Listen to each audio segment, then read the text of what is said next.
My name is Uche Chikwendu. I'm a member of the Lateran Assembly. I'm also a leader in the Lateran Assembly. I'm a leader in the music ministry and also partly handles the Bible study. I have a first degree in urban and regional planning. I'm a PGD in advertising, and I also did a course at School of Media Communications. I'm a husband of one wife. I'm also a member of the Advertising Practitioners Council, which is APCON, and I'm practicing advertising, graphics, and printing presently, and also ministry. The first time I gave my life or I came close to this type of encounter was while I was in secondary school. I was at Baptist Academy then, so they took us to Deeper Life Fellowship on Mondays. They used to take us there on Mondays for student fellowship, and we joined the Scripture Union. But in 1986, I joined the Grace and Truth Tabernacle at a program they did in Unilag, and that's where I really had an encounter. I was baptized, and I would say that's more like a takeoff point for me.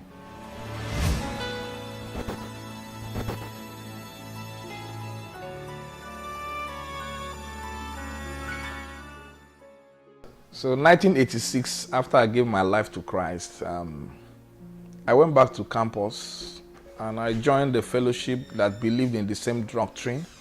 It was more like William Marion Branham was a prophet that brought that message. So I found a fellowship near the campus. And funny enough, I began to read all the books, get knowledge about the doctrine, and by the age of about 17 plus, I preached my first message in a church setting. And the local pastor took me in as his son, and most times whenever he wants to go out to discuss doctrine, he will carry me along. But by 1988, we moved to the permanent site of the university, and the fellowship place was quite far from the school, so I couldn't meet up. So in the process of not joining any fellowship, I just stayed like that. And it was on and on until youth service. But when I came back to Lagos, I started working with my dad. They believed I was too young to work somewhere else. So I started working with my dad. I was also into sports. So very early in the morning, before 7, I would hit the National Stadium to train. I was being prepared for World Junior Athletics Championship, and I was almost there, but the Holy Ghost told me, this is not your destiny. And at that point, I just knew that I had to change. And then my father had an attack of stroke. I got to the stadium that day. After training, I went to the office. My father did not come to the office that day or so. So in the evening, I managed to come home because I didn't have much cash on me. My father's office was at Palm Avenue, Mushi, as an auditor, accountant, and all this. So I took a bus to Oshodi. It rained heavily that day, only for me to get home. And my younger ones told me that my father's leg was paining him. We were living in a duplex then. And I said, could it be, when he was younger, he used to play football, and I remember him telling me that he broke his bone here, and they had to gather pieces of his bone to put back. So I felt it was that, but apparently it was not that. I came and saw my father in the parlor. He was looking downcast. And when they wanted to climb the staircase to go to his room, I was now the one using my hand to support the right leg. I knew that there was danger. I broke down because my mother was not around. She had traveled. My elder brother was in UK. So I was the oldest person. And you could imagine my age then. So he went to the room, and that really affected me because I just decided to wait on God for 1 week. And in the process, I just found my way to Lateran. I knew that my uncle, who is a pastor at Revival Assembly, started at Lateran. He used to talk about it. So I came. and then started coming here. I also went to my uncle's office, who was working at Guinness, my mother's younger brother, and told him what was happening. And we took him to the hospital, and our fears were confirmed. He had stroke. And when they gave him injection on that side of his buttocks, he didn't feel any pain at all. And we started trusting God. My uncle was really of help to us then. So one of the evenings, God showed me a dream that my father would drive again. And I remember us kneeling down, something that had never happened before. Everybody was kneeling down. I knelt down in the parlor and slept off. By the third day, I said, let's go and pray for him in the room. And as I laid hands on him, the man was asking, why are you crying? Why are you crying? He was worsening the situation. As I laid hands on him and started praying, his body vibrated. So the next day we were to go back to the clinic, and they would give him a shot on that side. And when they gave him a shot on that side, he felt the pain. God had already started healing him. Because I knew the moment we laid hands, he just vibrated. Something happened. And things were tough at home. No money, no food to go around. Things were really tough for us. At a stage, the landlord removed the gates that led to... You can imagine when you come out of your house and the gates that leads outside, everywhere is just... You'll be seeing the road. Thank God that the area we were living was not like an open area. Everybody would... But in spite of all that, no thief ever entered our compound.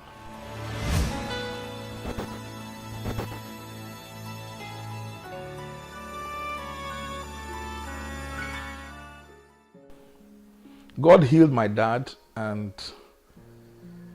he started driving again, just like God showed me. And by then I'd become serious in Lateran. I became a member. In fact, God showed me the week I had to join membership, God showed me in the dream I was playing drums. I'd never played drums before. I was playing drums, and there would be interruption. I would play, and God said, you are not yet a member. Join the membership class. I joined the membership class and came out. The very Sunday we were inducted, they announced, how many of you want to join the choir? You can apply. So I applied, and I was taken. And that's how I came into the choir, and my father got healed. Throughout the process, my mother was not around. I was the one that was like catering for my younger ones.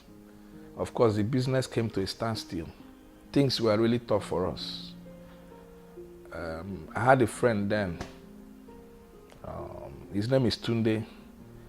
His father was a former naval commander. He was one time governor of Ondo State. So sometimes I go to their house and leave whatever we had that was at home for the younger ones.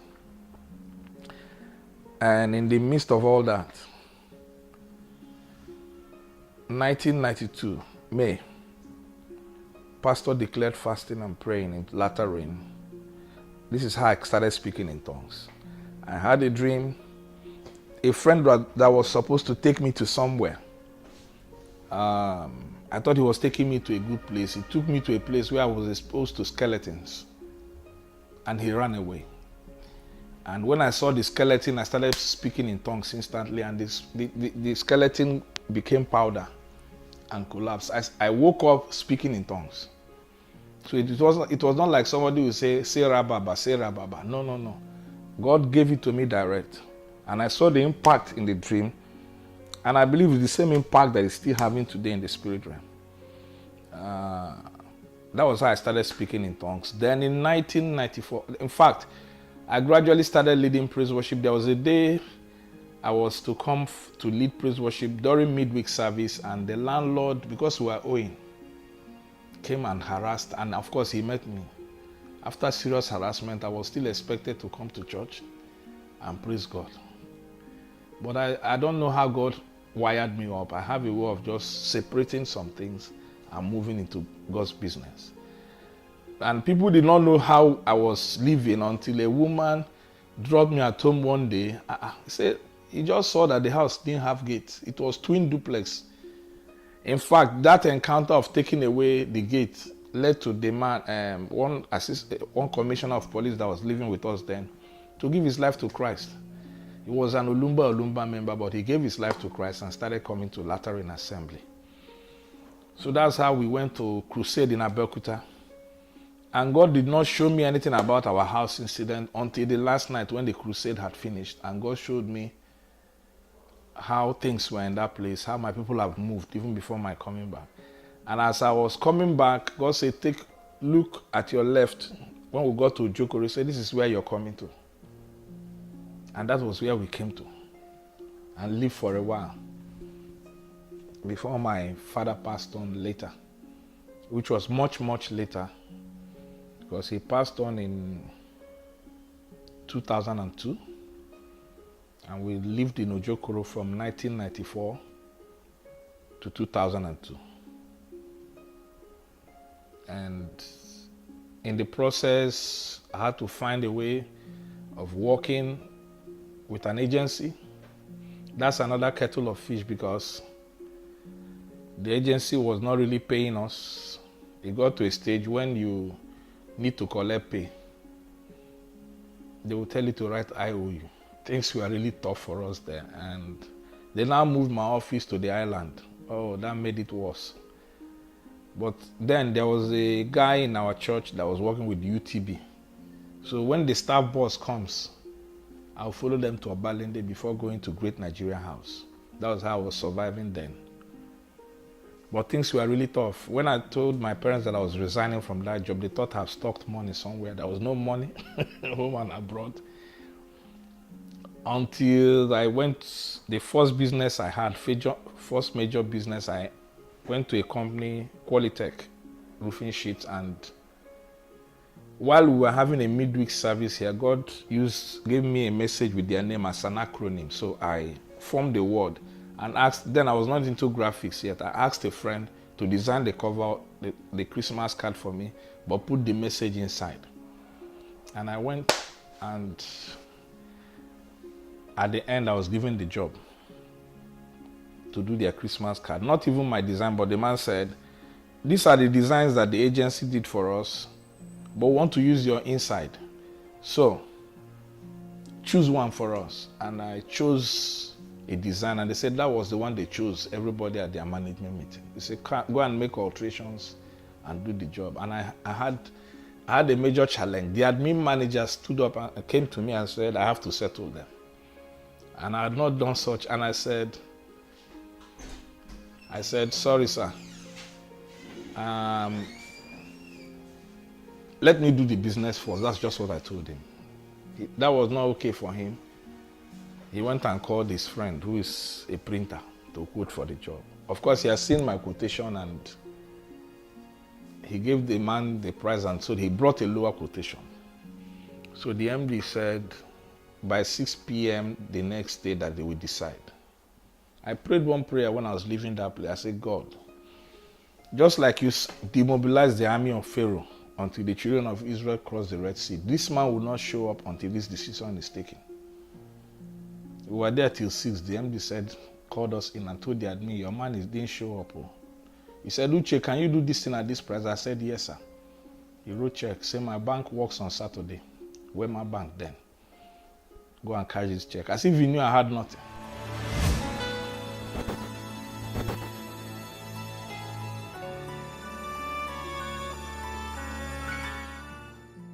So as I delivered the job, the MD was so impressed.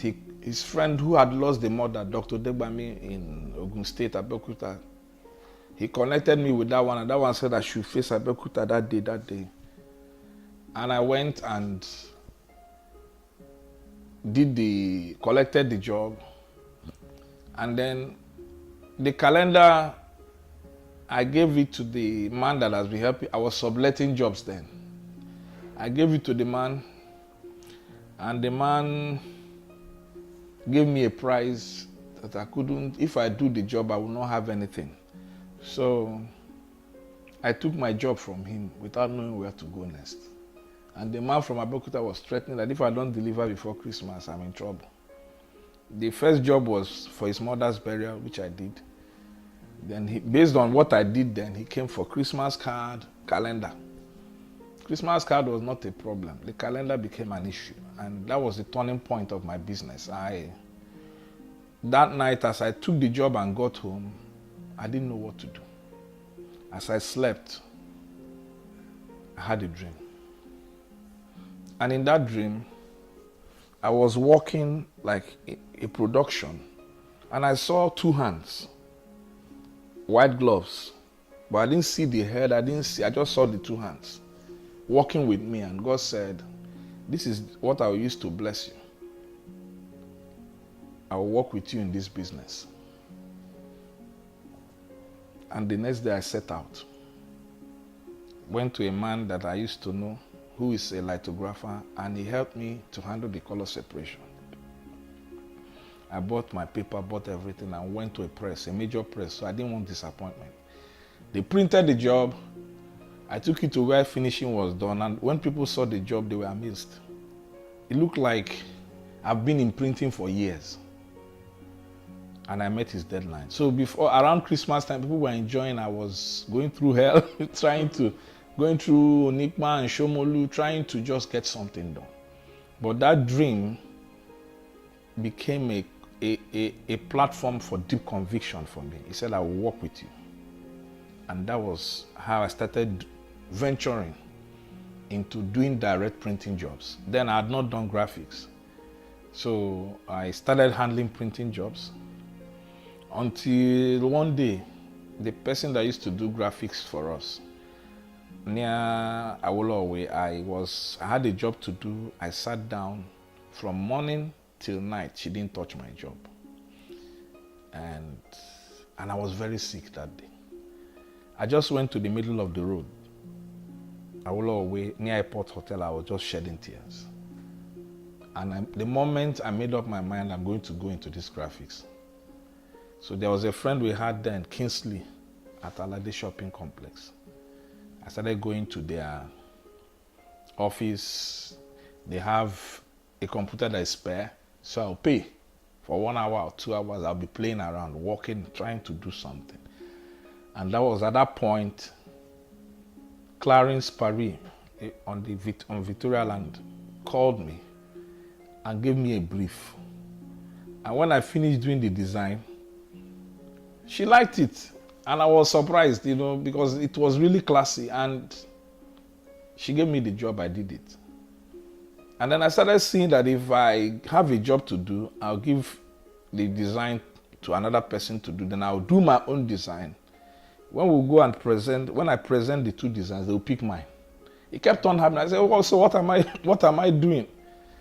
I was very slow when I started, but gradually I started picking up. And that's how I entered graphics. So having an understanding of production influences the design I do. So that I don't do a flashy design that is not practically, in production, it will not look good.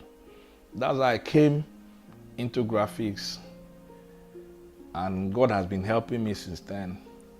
Just like what He showed me in that dream. I've seen God's hand in my life. But what amazed me, He said, the reason why I allowed you to go into business was to prepare you for a higher calling. And one day in church, a member of the church, IDN Nang, he was working at Guinness then. He said, why don't you go and study this thing further? Do something about, have a brief understanding. Then he gave me one book they use for training, and I went, and at that time I went to NIJ, and I saw that they were advertising for PGD in advertising, public relations, marketing, and journalism. So I took the form. A member of the church that took me there, I had no money then. This was before I did the business at Qualitech. So you can imagine how much I had. I just went with the man. He bought the form. It was 2,000 something then. And they fixed the date of the exam. And in my dream, I saw that my name was number 5, that they called up. But to pay school fees in co, it was 6,000. It's more than almost 100,000 or something. But then it was 6,000 plus. I couldn't raise it. Until one day church service was going on and I just stepped out. I just had this urge to step out, and I saw the guy that took me to go and buy the phone. I said, look at what has happened though. I did the exam and my name was number 5 truly on the list, and he said, I'll pay half of the fees for you. I said, okay. When I got home, I told my dad said he will give me the balance. As we were doing, then the choir used to do every Sunday vigil in church. As we were doing the vigil, God said, before this week runs out, you have more than enough. And that was what happened. I paid. Now, the enemy wanted to shortchange me because they put my name to do another course. I said, no, this was the course I applied for. So they corrected it. And that's how I went to do PGD and advertising in NIJ. And I came out as the best student. The best. Upper credit. The best student in advertising. And one incident I will never forget was the Christian fellowship there.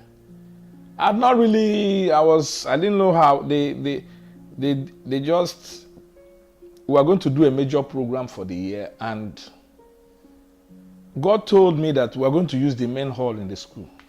And I told them, let's consider using this main hall. They said, no, let's plan for another hall. But eventually they gave us that hall. And what amazed me, despite all the older students, they said I will handle praise worship and I'll be the MC for the day. Meanwhile, at home, I was facing persecution. My parents locked us out, my younger ones and myself, for doing what? Nothing. My mother was angry with my younger ones. They went to visit an uncle of ours that was not in good terms with them. So, I practically took my wares, what I would wear for that occasion, from the window.